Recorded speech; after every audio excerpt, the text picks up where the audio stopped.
Good morning and welcome. This is a Thursday morning, isn't it, instead of a Sunday morning, because y'all all are sitting in the back there. I feel like I'm at church. But welcome to the town halls here in Tuscaloosa for the H community-based service settings. We're glad y'all came to join us today. I was doing some last-minute checking things yesterday with Kim, and the last thing she said to me was, "See you in Titletown." And I said, "I thought we were in Tuscaloosa, not Athens." Oh, that's for you, James. And that's what she said, wrong, not funny. And I told my wife that, who's a big Alabama fan, what I told to Kim. And so if you see me up here or hear me doing that, you know where I slept last night. So, but once again, welcome and thank you. And I hope that we answer some of the questions that you showed up here for today. And for some of the myths you're hearing, I hope we bust them for you so that you can walk away from here with knowledge. Before we get started, I want to do some thank yous. Number one, I want to thank Alex from Alabama Care for producing this and having people join us live. And then he, of course, he's taping it. So in about a week or so, it'll be up on his line, Alabama Care, and ours at the Arc of Alabama's webpage for you to see this one plus the other four that we were at in case you miss anything. Want to thank James Tucker and Nancy from ADAP for being here to help present. Want to thank the group from People First and coming in. Plus, I want to thank AIDB for bringing an interpreter today. And I want to thank the Tuscaloosa County Parks and Recreation for allowing us to rent this room. So thank y'all very much. Before I turn it over to our provider, presenter, narrator today, just a few more house rules to go over. If you need to use the facilities, they're right out this door and across the hall. Feel free to get up. Please don't hold it and squirm in your seats so other people can't hear. If you, during our presentations, get thirsty or dry mouth or your stomach starts rumbling, feel free to walk over here and pick up some drinks in the cooler and snacks on the tables and help yourself. And then the last thing I want to bring to your attention, if you don't mind, please, is if you would, please turn your cell phones to vibrate. I'm not going to ask you to turn them off because I know how it'll be. You'll be sitting there wondering, is my Walmart pickup order ready? I don't want to make sure it's, so please just put them on vibrate.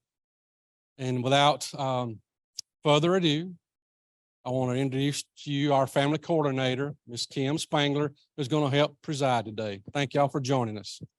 Yeah.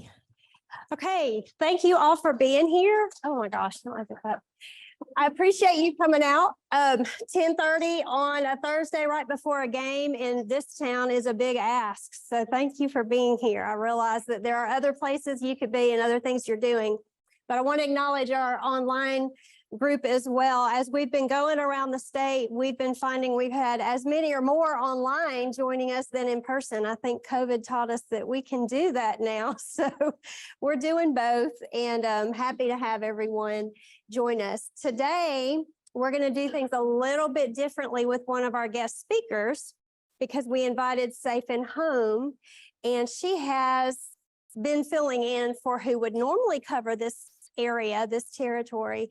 And her name is Suzanne Hoy, but Suzanne could not be here. So her colleague, Melissa Walters with Safe and Home, is going to present on her behalf. And so because Melissa has a meeting she's got to get to, we're going to let her present virtually because we can do that now. And I'm going to ask her to go first.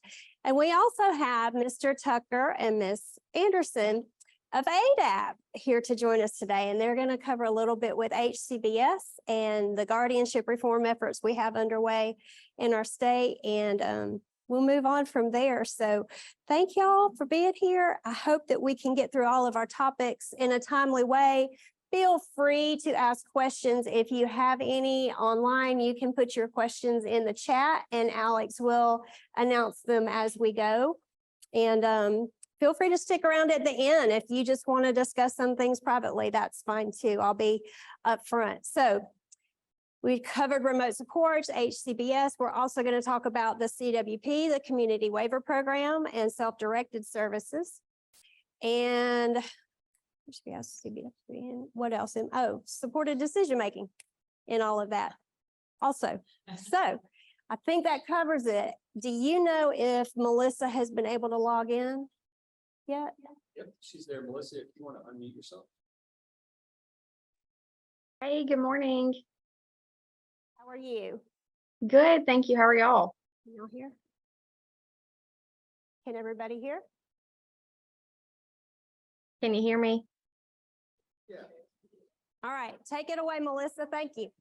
All right. Well, thank y'all so much for having us. My name is Melissa Walters. I work for a company called Safe and Home. I am just filling in for Suzanne for a little bit. So I hope you don't mind me presenting for her. I just wanted to talk a little bit about remote supports. Remote supports, it is new to the state of Alabama. It is a new way of thinking is what I kind of like to start out with. What remote supports does, it allows an individual to still build independence and have the support that they need without having someone physically in front of them. I had someone tell me that the best analogy was a DSP at a distance. So what remote supports can do is it can do daily check-in calls. It can monitor sensors passively in the background. It can help an individual if they just need daily reminders. Maybe they need someone to help them with visitor safety before they open up the door. Just having another set of eyes and ears to help support and build that independence is what we can do. Most of all of do not have to be super tech savvy in order to use our services. We are covered on the waivers. We're covered on the CWP, the LAH, and the ID waiver. We typically what'll happen is if I meet someone in the community and they are interested in our services, I ask them to call their support coordinator and schedule a meeting. And then we come out, we do a consult, and then we go from there. Everything is individualized. Each individual we meet one-on-one, we talk about goals, and then we come up with a solution. We have over 80 different pieces of technology. And with that, each device itself can be utilized multiple ways. So that's the best way to actually, figure out what's right for you and what's best for you is for us to, come out and kind of talk about, what are your goals? What is it that we can help do to help build that independence? Independence looks different for everyone. It also is a good way for individuals to, even stay with natural supports and then progress out if that's a goal that an individual wants. We are not here to take the place of people coming in your home and helping and anything like that. We're here to complement any existing service that's working really well for you.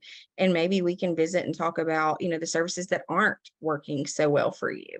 Maybe some things that, maybe you're not happy with, or if you are having trouble trying to find a DSP or someone to, come in and, help with daily reminders, help with, safety and those kind of things. That's definitely something that I would encourage you to talk about remote supports. It's something that is 100% person-centered. So it can look like overnight supports for one individual, and then it can just be 3 daily check-ins for someone else. It just depends on what that individual's goals are and how we can craft that solution. Any questions so far?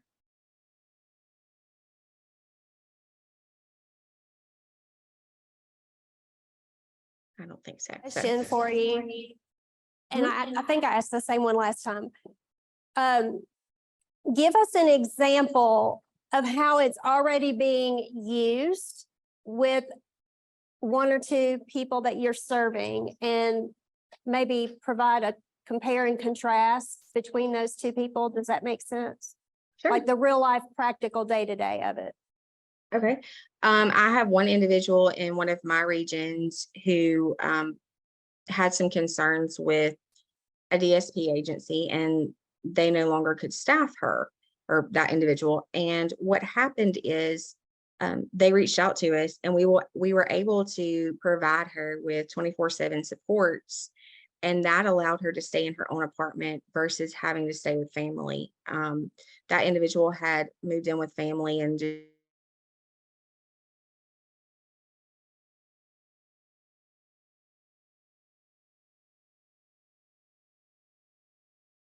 just conflicts happened. And so we lost an individual in my region that is working on building communication skills. And what I've done is I've taken smart buttons and connected them to an Alexa device. And I had the parents send me pictures of the things that we needed to work on that he would reckon, or the individual would recognize. So when they did that, we put it in place, and the mom calls me one day and says, Melissa, he spoke, like he said exactly what the Alexa device had said. So we're helping build those communication skills, for that independence, just giving that individual just a little bit more of an advantage going forward. Should that individual want to do a day hab, go into residential, stay in the community, whatever that individual wants, we're helping build those communication skills to where that individual can utilize them, later on in life. So those are two very different scenarios that I've personally worked with and that are working really well. I really can't compare to what another alternative would be. Obviously, with the individual that we were doing 24/7, that individual did have a DSP available 24/7 with that individual, and now that individual does not. They're able to have the privacy of their own home. That individual has daily check-in calls. We're monitoring sensors, door locks, outdoor cameras, video, doorbell, that kind of thing. There are no cameras in this individual's home, but this individual is thriving and doing well as well. One more quick question. Do we have any on chat? I don't want to miss. So if we were coming into the waiver system and this was a service we wanted to look at and explore, give us some ideas on how to ask for remote supports within those three waivers you mentioned, some keywords, how to set up the supports within the person-centered plan, that kind of thing. So all you need to do, you can simply email your support coordinator and say, I want to explore remote supports. You're also, you're more than welcome to reach out to myself or Suzanne. We'll be happy to kind of give you some pointers or even talk through some goals and solutions before you even reach out to the support coordinator. But once you reach out to the support coordinator, all you have to do is simply say, I want to explore my options with remote supports. Once that happens, the support coordinator will reach out and we will get started with doing a consultation. So once we do the consultation, we'll actually come out, sit down, we'll talk about the goals, we'll talk about the assistive technology, we will talk about how we can bridge everything together, we'll talk about your existing services and that kind of thing. When we get done with the consultation, we will send a proposal in. And in that proposal, it will have person-centered language built into it to where the support coordinator can take, what your goals are versus what we're doing and the solutions, and literally copy and paste them into the POC. It's just vocalize that you are interested in remote supports. I would encourage you to send an email just to say, hey, I want to explore these options. And again, Suzanne and I are always welcome to, educate, talk, meet, anything we can do to help, make this process smoother for any individual. Can you say your email online and then also put it into the chat for those of us joining virtually? Sure. My email is mwalters@safeinhome.com. So much. For those of you that are here in the room, we've got a resource list on the table where you signed in, and I've got that resource listed on that page, so you can take that home with you as well. So any more questions for Melissa or Safe and Home? Remote supports are wonderful. I think they're changing the face of how we provide services to an extent, and I love it because much of what we learned during COVID was that this is doable, this is possible, this can work.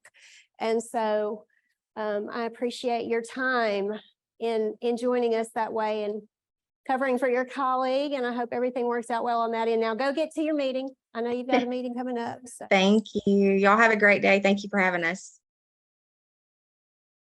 Bye. Perfect. We didn't know if that was going to work, but it worked. Yeah. Okay. So I'm going to hop into that, from that into how to reach your support coordinator. If you don't have one, how to get one. But this is a handy dandy refrigerator card from ADMH, and ADMH has asked us to give these out at this meeting. And if you look, they've kind of color coded all of the different categories with those 1-800 numbers. So if you don't have a support coordinator, you're going to be calling this 1-800 number to ask for services to get one. If you already do have your support coordinator, you know their number and how to get, or you should, if you don't, go back to this, but this would be a lovely refrigerator magnet kind of card to hang on to. Yeah. Okay. Moving on, HCBS. What I want to do is twofold. I'm going to have these passed out, but I'm going to invite Mr. Tucker, Mr. James Tucker, to come and give us a broad scope overview of what HCBS is and what it means for us going forward. And hopefully everybody can kind of wrap their head around the changes in the system that, if you've been here long enough, 20 years ago, things looked a lot different than they do now. And hopefully we can keep going forward with those positive changes, because HCBS has everything to do with that. So I'm going to pass these out and invite Mr. Tucker on up. Thank you for being here and speaking this way. You want to do that? Testing 1, 2.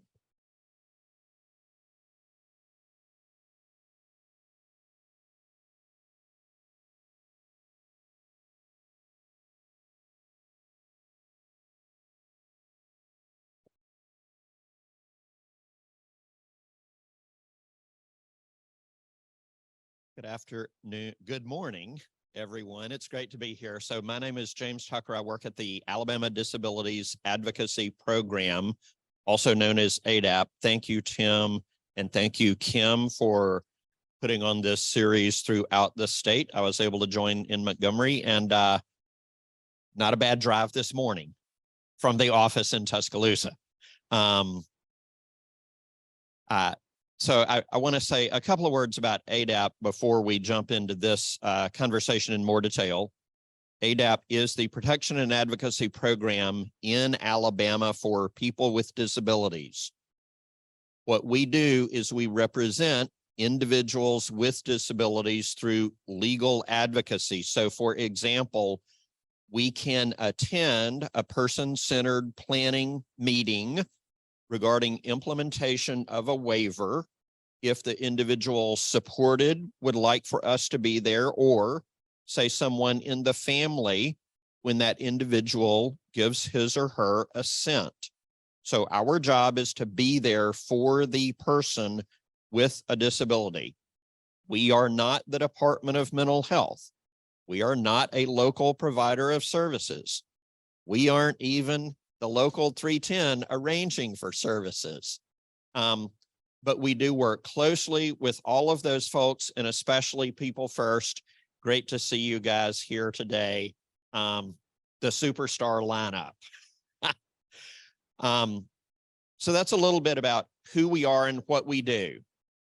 We are a statewide program. So yes, we're here in Tuscaloosa today, but Kim has been taking this road show. I think this is stop number 5 of 5, correct? So it's really important that we get this information out at ADAP, we are committed to serving people whom we work with in every corner of the state. So while we're in Tuscaloosa, if you're from a nearby county, Pickens, Fayette, Bibb, other, we would look forward to working with you there as well. I want to mention a couple of things that we've handed out. You have a black and white general ADAP brochure, has our 800 number, our website. Please call if you need us, or if you'd like, fill in the information. We will add you to the mailing list and happy to correspond with you in that way. I also wanted to mention that with regard to the specific substance of the day, we have a, what do you call it? A threefold, a trifold color brochure. And I'm going to talk about this in a little bit more detail, but I just wanted to give you a sense of what you've got in front of you. Maybe a reason that Kim asked me to say a word about this subject is because waivers, Medicaid, this term HCBS, very honestly, there's a lot there.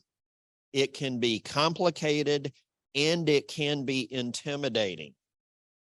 I will confess to you that after I'd been at ADAP just a couple of years, some years ago, kind of poked my head up out of the quicksand and looked around, and to be very honest, was embarrassed about what I didn't know and we weren't doing and weren't engaged with. At that time, about 20 years ago, we brought in a couple of experts in the country on Medicaid so that we could educate ourselves. And we've been absolutely committed to this advocacy in a meaningful way ever since. So I do want to give kind of a big picture. What is HCBS? What is waiver? And it's important to think about it a little bit in the following way. State of Alabama has a population of about 5 million people.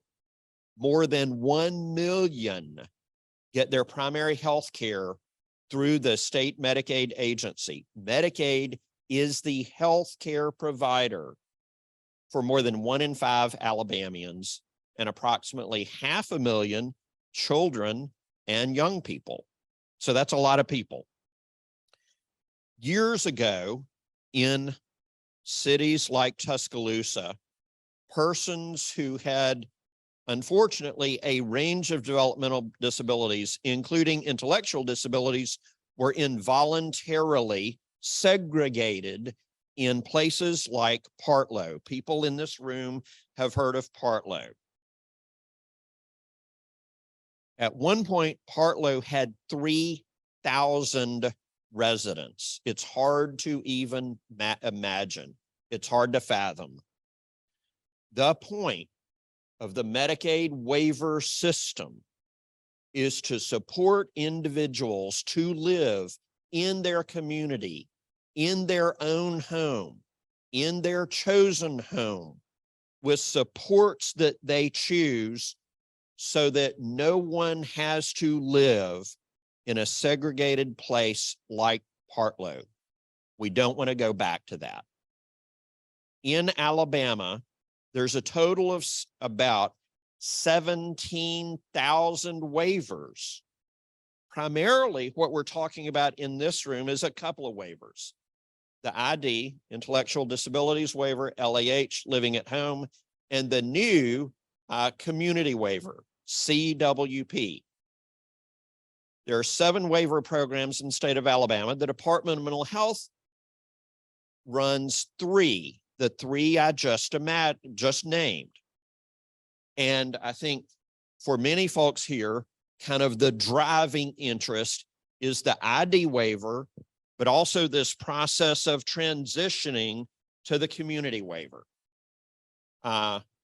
So how does a waiver work? Once a person applies, and I'm going to say a little bit about that process because it is important to know that if you apply and are found not eligible, you can appeal that. Let me give you a classic scenario. Individual has had a test in public school at an age under 18, had an IQ test, and that test said this individual's IQ is 71. A bunch of other tests said 63, 68. Historically, when one applies, if there's one score of over 70, the applicant is going to be denied. ADAP regularly assists individuals to contest eligibility just to get on the waiver. So I wanted to give you a concrete example of how that can come up in the work that we do. All right, let's say that you've applied and obtained. The Department of Mental Health and the state Medicaid agency says, golden sword, you have a waiver. That's great. But then comes the challenge of making a waiver work for you and your family. How do we do that? Well, we already referenced in the first presentation, this notion of individualized planning, person-centered planning. And that's great. We go to a meeting, plan gets written. But what gets written? What's in the plan? What we're trying to do is make these plans real, help them provide meaningful supports for individuals, and if a service is identified in a plan, we want to make sure that service is provided. Any of those things can be a challenge for any number of reasons. Do you have, can we hand this one out? I'll keep one.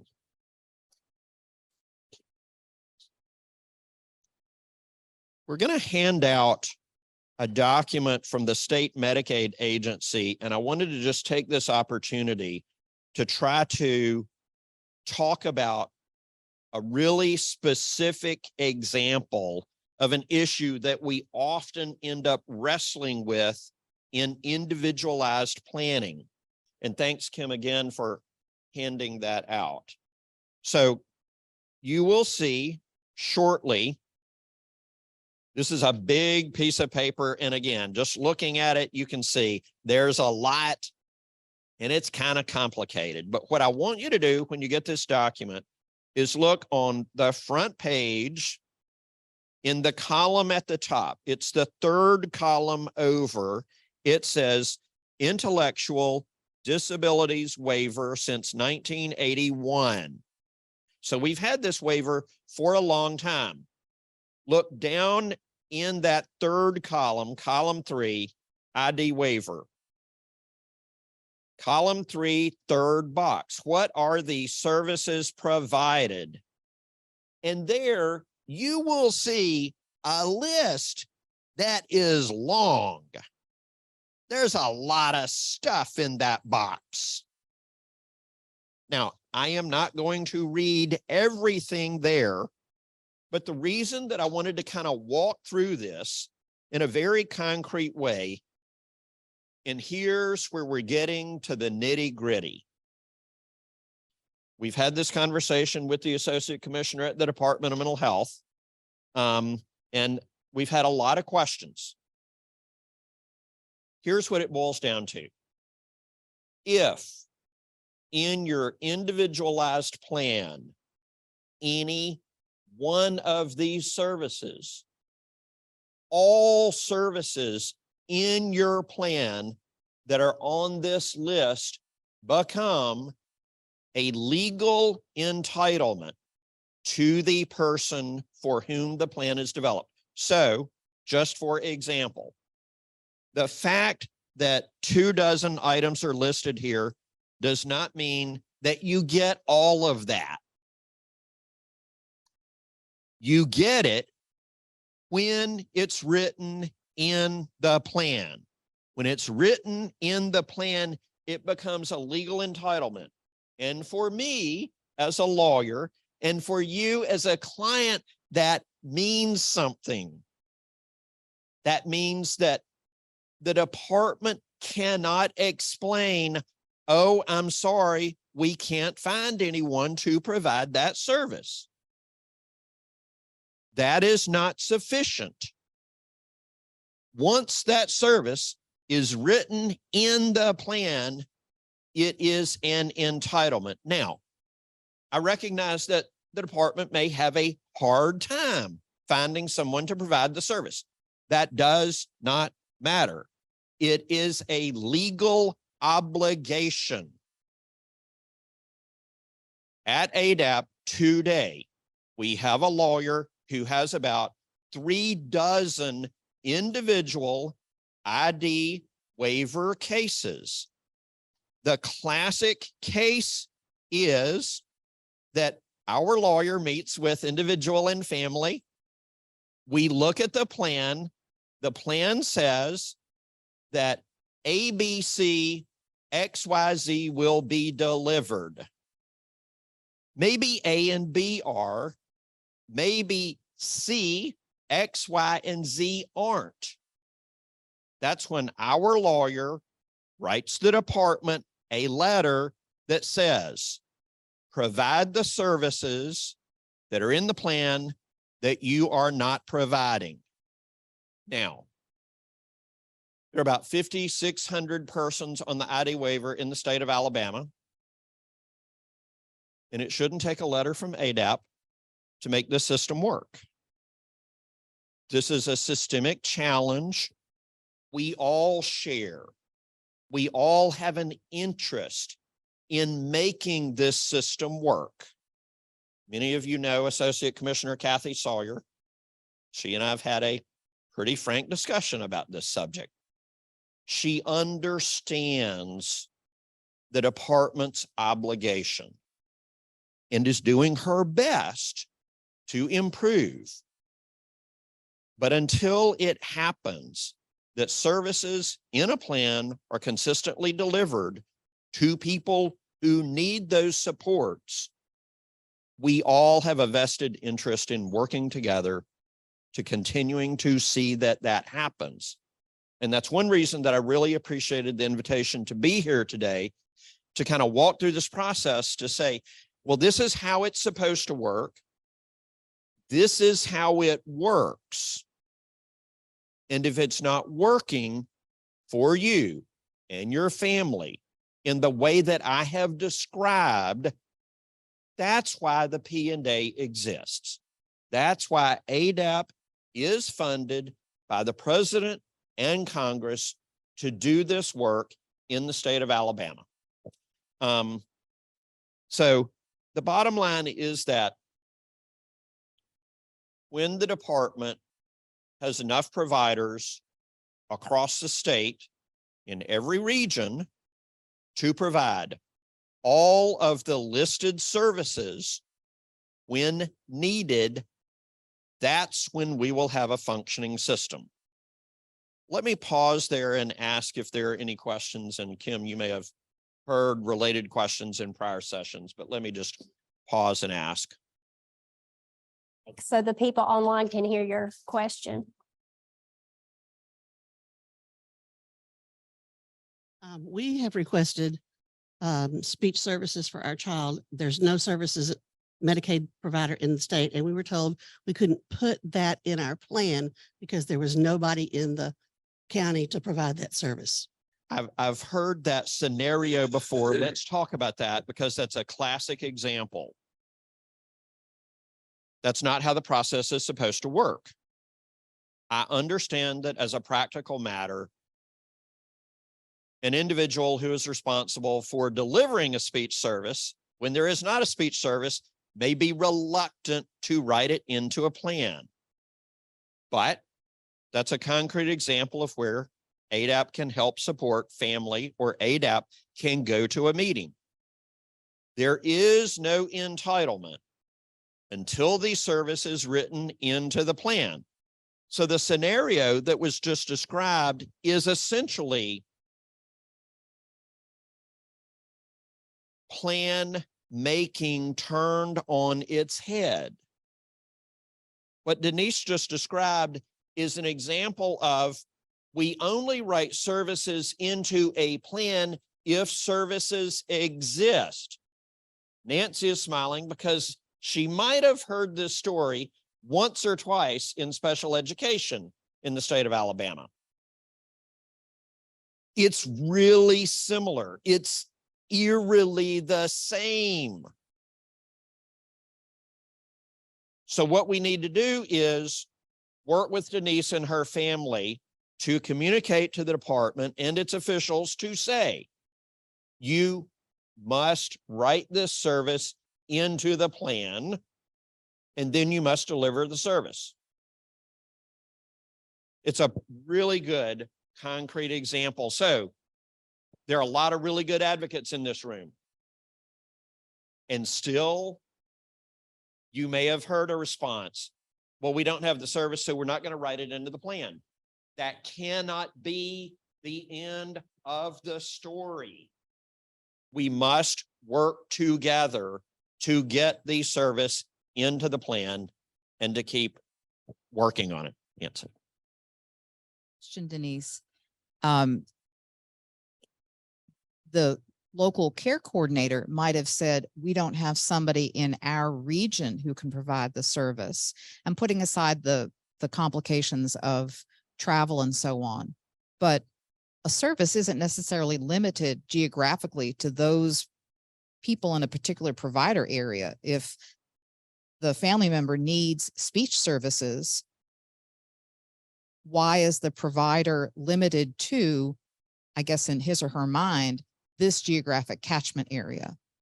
Really, that's a really good question. And so I am not going to call names.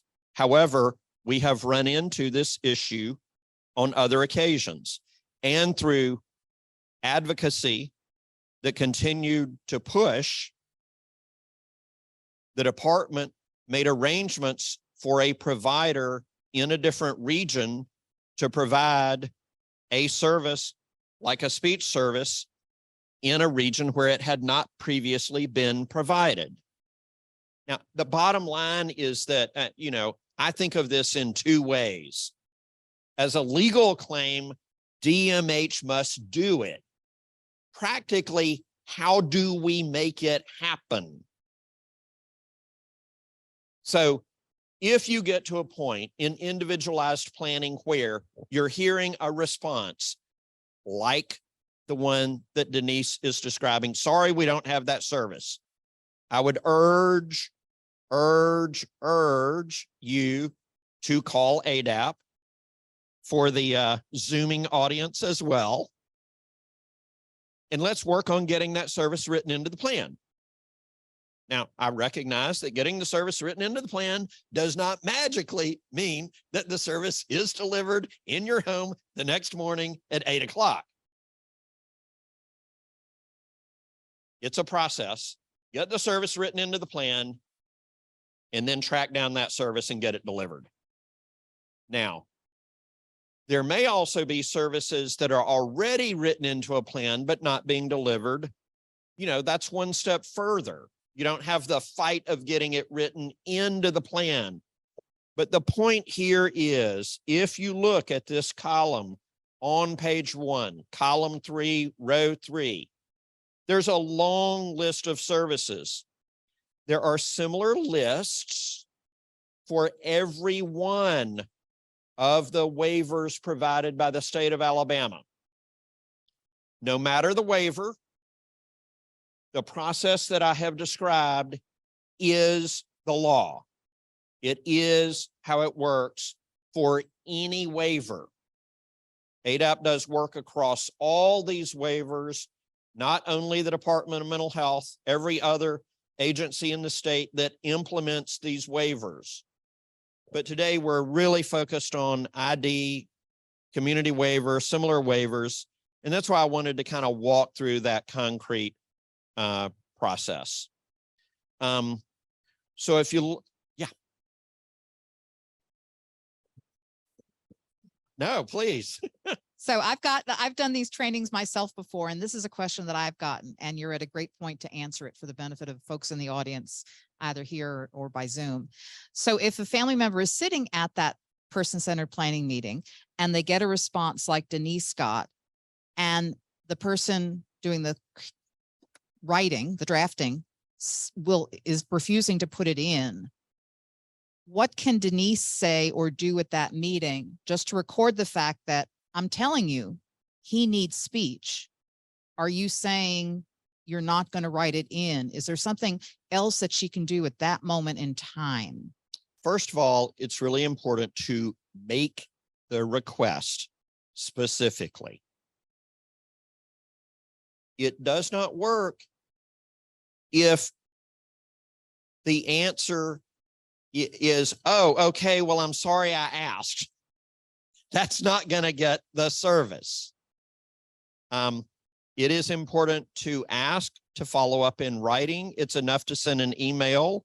I will also note that in the state of Alabama, it is legal to record a meeting. So there are a number of ways to follow up.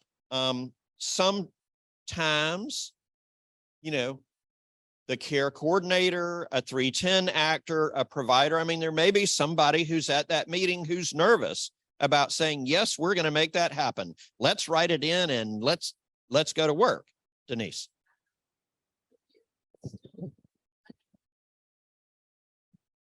I've been all the way to the top. I've heard that. I mean, there's a way to appeal. I don't know. You have a thought? Yeah. CWP waiver, what we're doing is we'll go ahead and write it into the plan, and then just we'll put TBA. And then we'll talk to Donald McGraw, who's our project manager, who finds providers and things for the services. And then we'll start pursuing that from there. So I will say that's progress, and that's different in my experience than where we were a couple of years ago. So I've had the conversation with the associate commissioner and described the issue that we're talking about. Can't get a service written into a plan. She, to her credit, said, if we don't know what the services are, we don't know how to go get them. So thanks for describing kind of the status, and please say more. But then once we write that into our plan with the CWP, and I can't speak on the other waivers, just the CWP, because that's the only one I work on. Then it goes to our credentialing department, and our credentialing department with DMH looks, and they see that it's missing. We're new.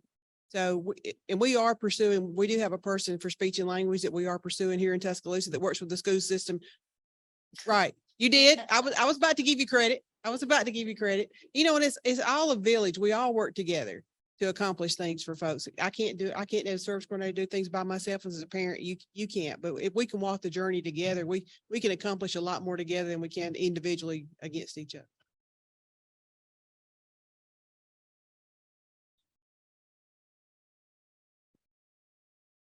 Well, yeah, I mean, I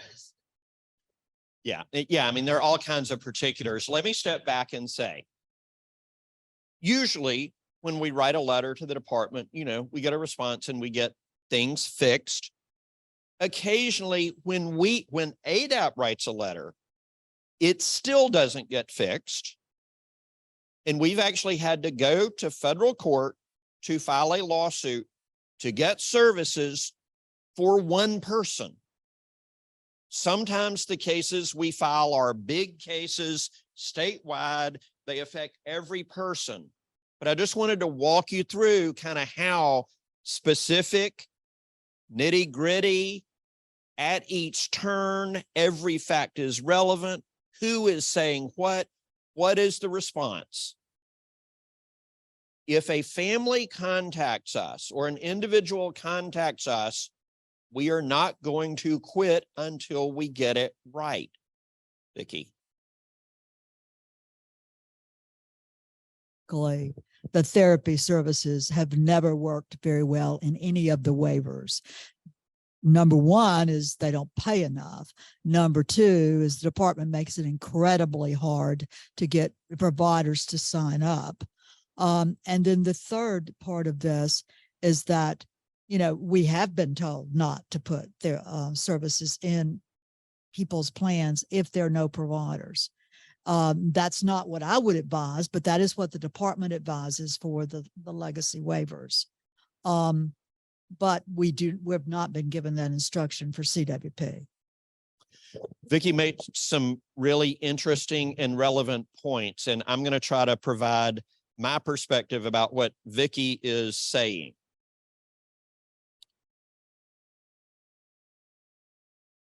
And I'm going to be very candid. If a service is being delivered, but it's not being delivered as well as you would like, that's a very different legal question than no service being delivered. Our ability to improve the system is far greater where there's, sadly, a complete failure. If a service is being delivered, but not very well, then it absolutely is going to take working together to figure out how to do it better. There are limits to what federal judges will hear from ADAP, and they're not all that interested in hearing, well, I got it, but it wasn't good. I'm just being very frank with this group. Let me pause and ask if there are other questions or comments. I think this discussion is very much why we wanted to be able to travel the state and have these conversations. Yes, Kim. An audience hear me? Okay. At one of our previous town halls, I'll just put it back out there again. I'm not sure you got to be in that one. We had a question of the difference between eligibility versus entitlement. And so the question being, you mentioned the IQ scores being all over the map. Some were low, some were high.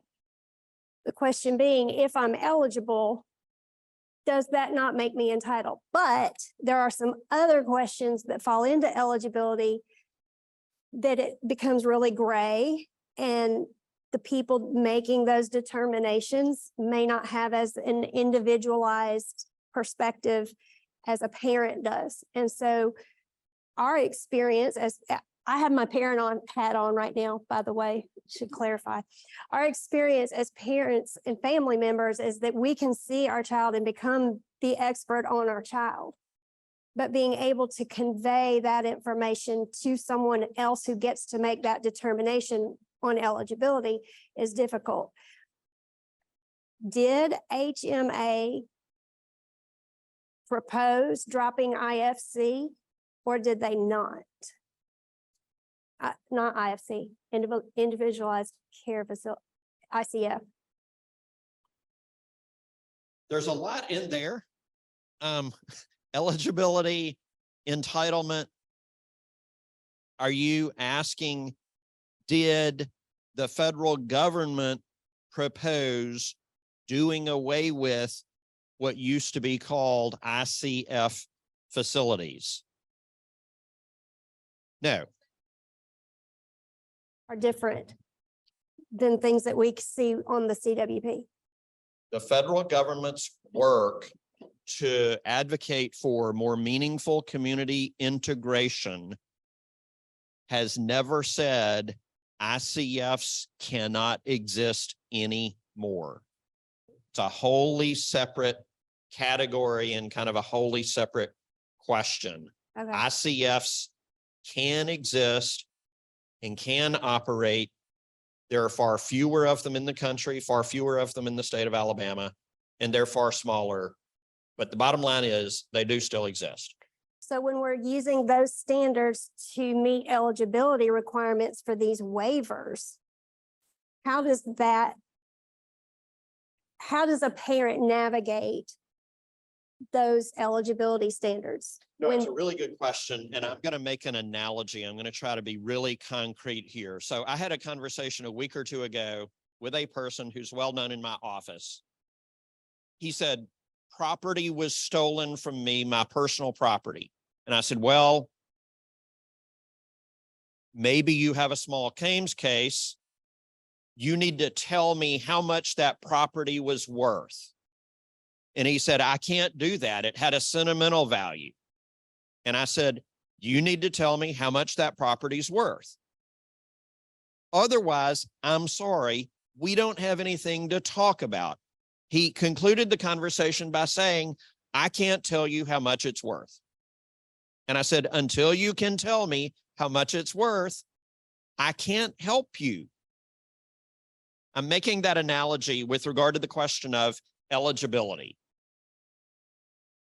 You make very good points. State of Alabama's law that defines eligibility for the ID waiver is based largely on guidance that was written in the 1980s. Now, it could be improved. It could be dramatically improved, but that is something that together in this room, we could advocate for and ask for, but it's not a legal claim. The state of Alabama gets to decide what eligibility is. So just in these last 20 minutes, you've heard me make a distinction between something where ADAP can help a family get what you're entitled to, and here where ADAP cannot go to court. If we wanted to work together to change ID waiver eligibility in the state of Alabama, then we have to go to the governor and the department and the legislature and ask, please change the law. That's what it would take. Eligibility is different from entitlement. For example, many people will recall that we had an ID waiver waiting list, and we still do. Every person on the waiting list has been determined eligible. Alabama has a lot of eligible people who don't have a waiver, who aren't being served, who need supports. They're eligible, but they don't have a waiver. They don't have a legal entitlement. Once the department says, we're giving you a waiver, you've moved from the waiting list, you now have a waiver, now let's write a plan. Being on the waiting list is no entitlement. Having a waiver gives one an entitlement, but we've been talking a little bit this morning about how to make that entitlement real, how to make it come to life, how we advocate, how we work together, how we pursue those things. So I hope that helps answer those questions. We have now covered much of what is in the color trifold. I mentioned, please hold on to the black and white foldable contact info for ADAP. You know how to find us. I'll say a couple of words about a couple of other things that Kim mentioned. We've done a lot of work together in the last couple of years seeking to improve the way the state's guardianship system works. Guardianship, just as a quick note, a person who is subject to a guardian basically loses most of their legal rights. Unfortunately, in Alabama, most guardianships are full or total guardianships. I was in a court several years ago where we were talking about something that Alabama law calls a limited guardianship, and the judge told me it didn't exist. Well, that was fun. So we had a discussion, but here's the real deal. Through the work that Kim and many others have done in the last year or so, the Colby Act was passed. You may have seen a headline. Alabama now has supported decision-making. We were, you may know the number, Kim, I think the 18th state in the country to have supported decision-making. I was on the phone just this week, thank you, Kim, with Senator Katie Britt's staff talking about this work, trying to grow this work. Supported decision-making is an alternative to guardianship. Supported decision-making is an alternative to conservatorship. Supported decision-making provides a way for any person, any adult in Alabama to build a team that will work with them to support them to make the decisions and carry out the decisions through which they wish to live their life. This is not limited to persons with disabilities. So, for example, I will share with you that we had extraordinary support from AARP because they want to make sure that as we age, we can make as many decisions about our own life as possible, have those decisions supported and respected. So you can imagine that getting something like this through the state legislature, having AARP marching side by side with us was a real help. So this is for adults in the state of Alabama. Now, I did get the following question, and this is the one limitation. One judge in rural South Alabama, and again, I'm not calling names or specifics, complained to one of the legislators who was sponsoring the legislation, well, does this mean that I have to give it to somebody who doesn't have capacity? No. The answer, that person does not have the ability to enter into a contract. That person does not have the ability to make a will. So this is for adults who have the ability to make decisions under Alabama law, which means a whole lot of people, including people with disabilities. Kim can talk more about the really good work that she and Colby and their family have done to implement supported decision-making in a meaningful way with their team members. But I did want to highlight the passage of the Colby Act. It just went into effect on August 1. Literally, we're at the 1 month and 1 week into this process. ADAP can help individuals through this process.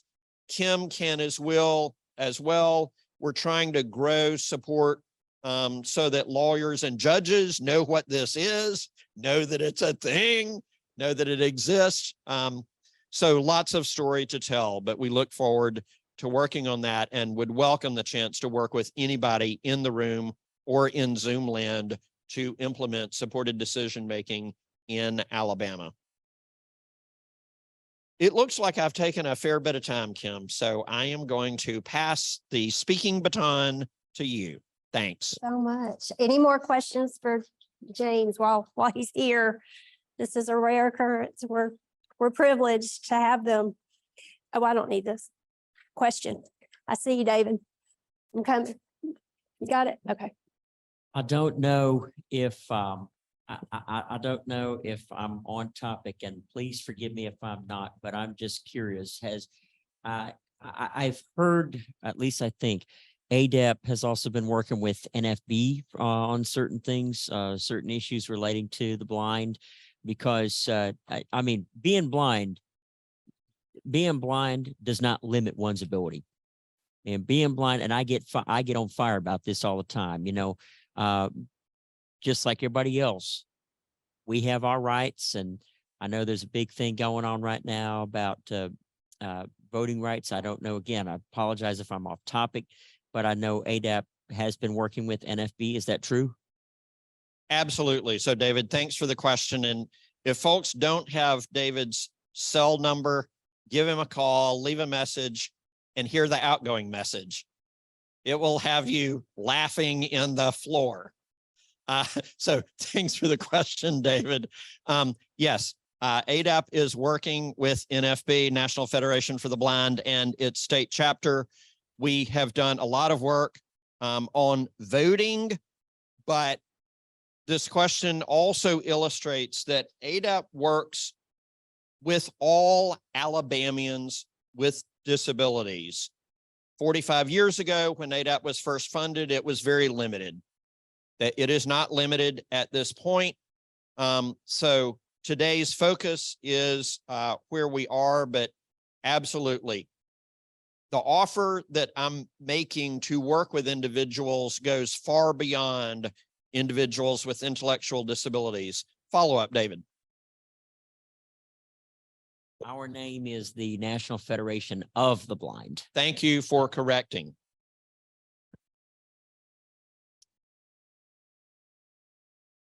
No, I appreciate that.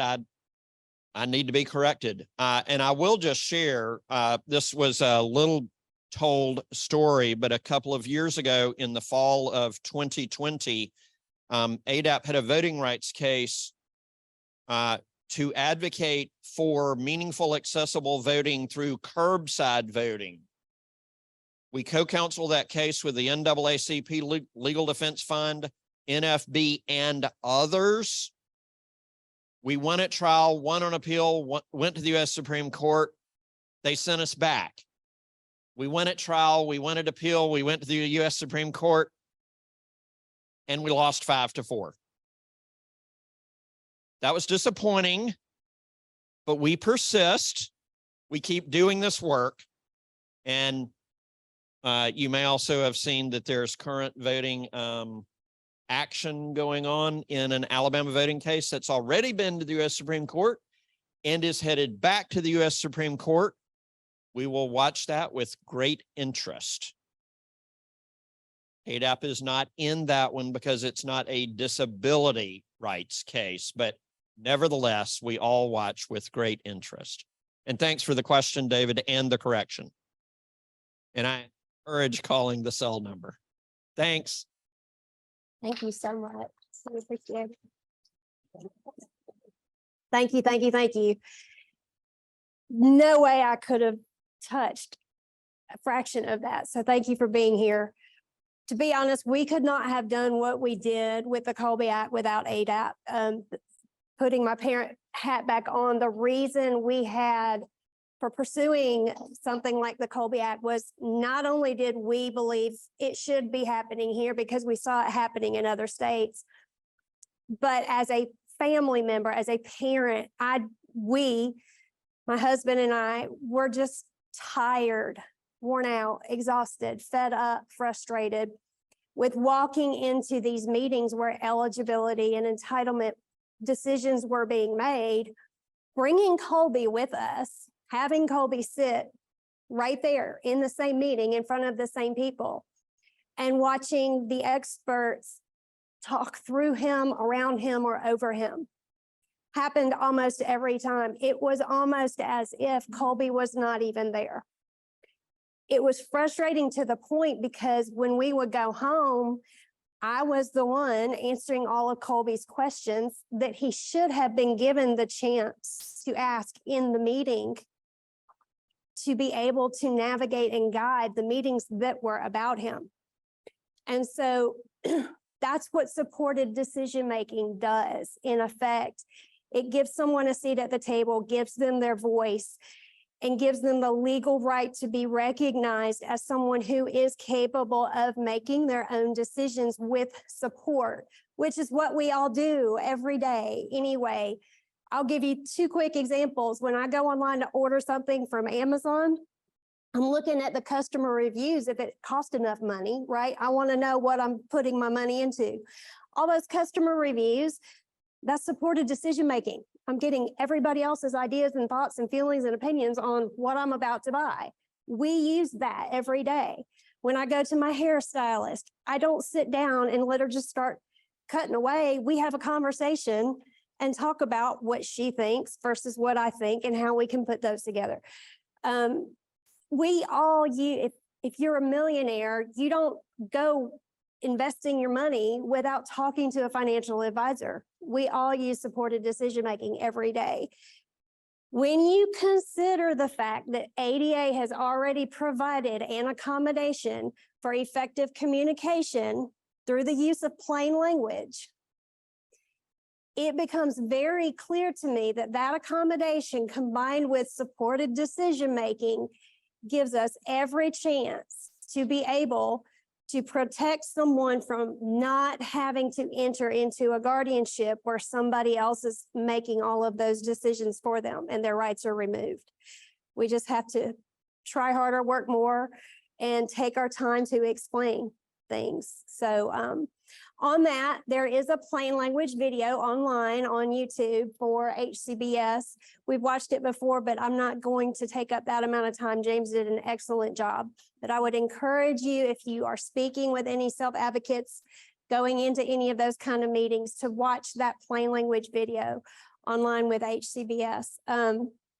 CWP and self-directed services, that's what we've got next. So I'm going to pass these out. This is the community waiver program handout we've got.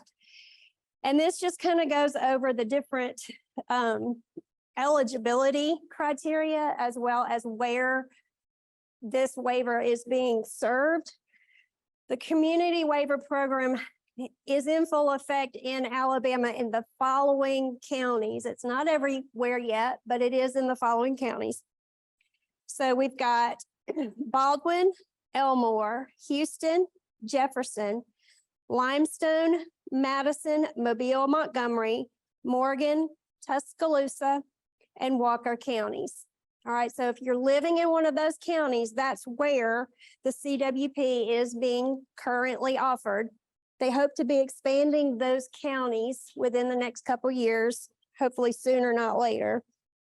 And I'm just going to briefly go over these different groups of people who are considered eligible for the CWP, and then remind me at the back end of this to tell you about some further changes coming up.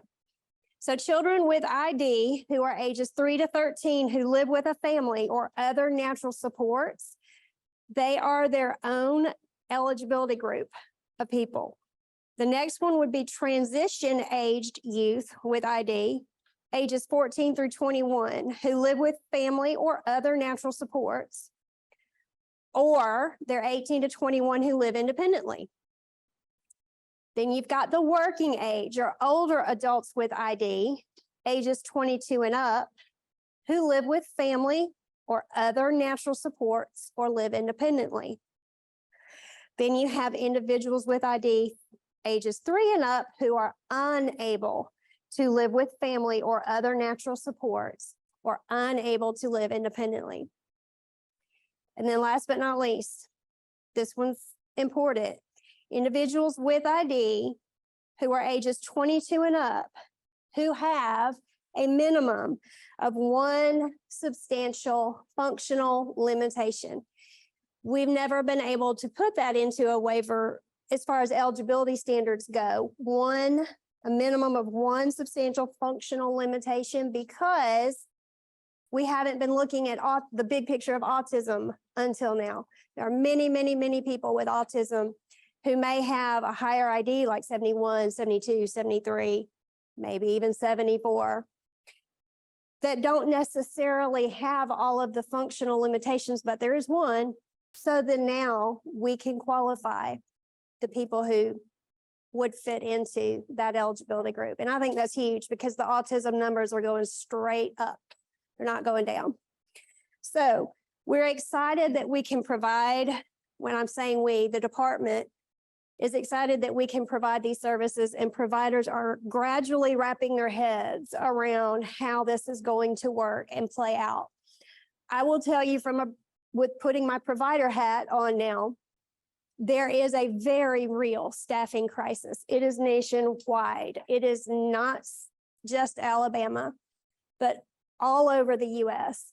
People are struggling, especially post-COVID, with finding the right people who care enough to work enough. We've just passed some legislation that helped us with the rate increases to pay people a little bit more than what they were getting. We still need to do more advocacy on that end, but we're getting there. It would be very wise if you're still on the waiting list, or you still don't even have a waiver and you're not even on the waiting list, to go and do some research on developing your natural supports. And so that's something we're looking at. ARC of Alabama is looking at doing next year. We'll be doing a whole nother series of town hall meetings for families on developing natural supports. But self-directed services play right into that. And so if you know anything about paid supports versus natural supports, you can see how self-directed services can easily blend the two.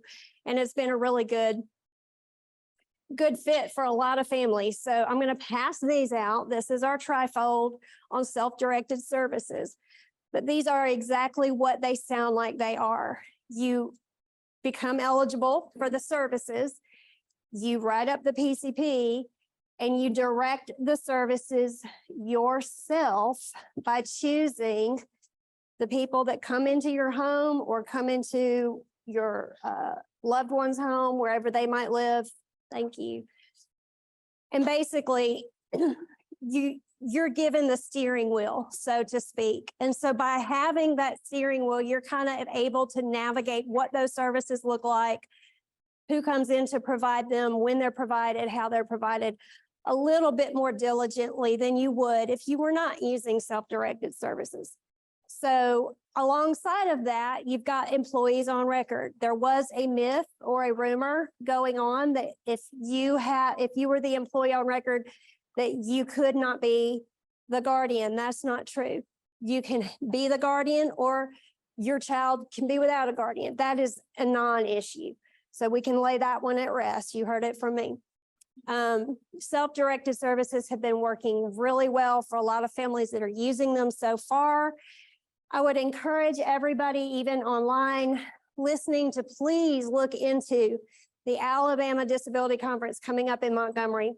All the big people who make all the big decisions in our state are going to be there. There's a whole session on self-directed services.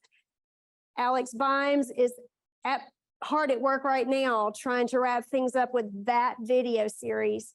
But come to that conference, do that networking, meet those people, ask those questions, and get 10 times more information than you got here today. But that's September, I don't want to get the dates wrong, 18th, 19th, and 20th, right? So a couple weeks right down the road.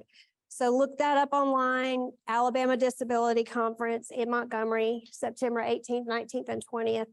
And there will just be a million answers to all of your questions through the people who are attending, and then the information you glean from it. But the community waiver program exists in order to cut down on our waiting list. We've had a very long waiting list for many, many years, and it just can't stay that way. So we're making some progress. There were 500 slots. I think we're at 323. That was the right count last I heard. So we hope to expand that soon and make it even more, up to 1,000. So we're getting there slowly but surely. It takes a village, y'all. It's not any one person's job. It's all of our jobs. We all have a voice. We all know how to use it. I encourage you to advocate every chance you get, because that's how change is made. Questions on the CWP or self-directed services, ARC of Alabama can provide you information with that. You can look our website up online. We're happy to help with any of those questions as well. I think I've covered everything. Am I missing anything that we did not? Oh, I have one more handout for everybody. This just kind of describes and reviews everything ARC of Alabama does and how we do it. Any questions online, Alex? Okay. All right. I think that covers it, Tim. I think we're good. The CWP waiver also has a long waiting list. Yes and no. It depends on the county that you're in. Are you in any of the counties Got that one, they're David? serving? Their wages, well, I don't know if everybody needs to hear, but is there a way for me to get any of these handouts via email? I know the brochure, the HCVS brochure, he's gonna send that in Braille, but I just wonder if I can get an electronic document with any of these other ones. Be able to see them, you know that. Yeah, I know that. Yeah. If you will, right after this is over, give me your email, David, and I'll make sure you get those brochures through the email. Yeah. Okay. Just to reiterate some things, please, if you have not registered or signed up for the disability conference in Montgomery at Embassy Suites and starting September 18th, it's in a couple of weeks, please do so. There'll be a lot of more information and to not only piggyback what we've done, but some other fascinating ideas that you might have questions for. Also, there's still some discounted room rates that are available, and there's also the early bird registration still available. So please do sign up for that. I know that I made a couple of jokes about Tuscaloosa, but I wanted to kind of, because I am an Auburn fan, but let me clear myself up here. Back some 36 years ago, when I graduated college, my first job was right here in Tuscaloosa. And I loved every minute of it. I enjoy coming back every chance I get because I love this town. I love the sports. And I tell you, I've been to more Alabama sports than I have Auburn sports. And that's anywhere from women's basketball, gymnastics, baseball, football, volleyball, you name it. And it's always good to come back and meet longtime friends like Eloise, and to meet new friends again like David and the Smiths. I enjoy it. And Kim can testify to this. And I know James has heard this story too. But my wife never passes an opportunity to tell people, I've been married to Tim 35 years in spite of him moving me from Tuscaloosa. So thank y'all for that. And I want to really iterate, thank y'all for coming, because without you speaking up, presenting us with the challenges, organizations like the Arc of Alabama, Alabama Care, ADAP, Alabama Department of Health couldn't help you do or reach your best life. So in leaving, I want to leave you with a quote from Molière that says, challenges are always an obstacle, but it even makes it greater when you overcome them. So that's what we're here for. That's what we're trying to help you do, help us do. And the last thing I want to mention is if you arrived today and you dropped a wad of money out in the lobby, it was wrapped with a rubber band, I found your rubber band. So have a great weekend, safe travels. Thank y'all for coming. Thank you.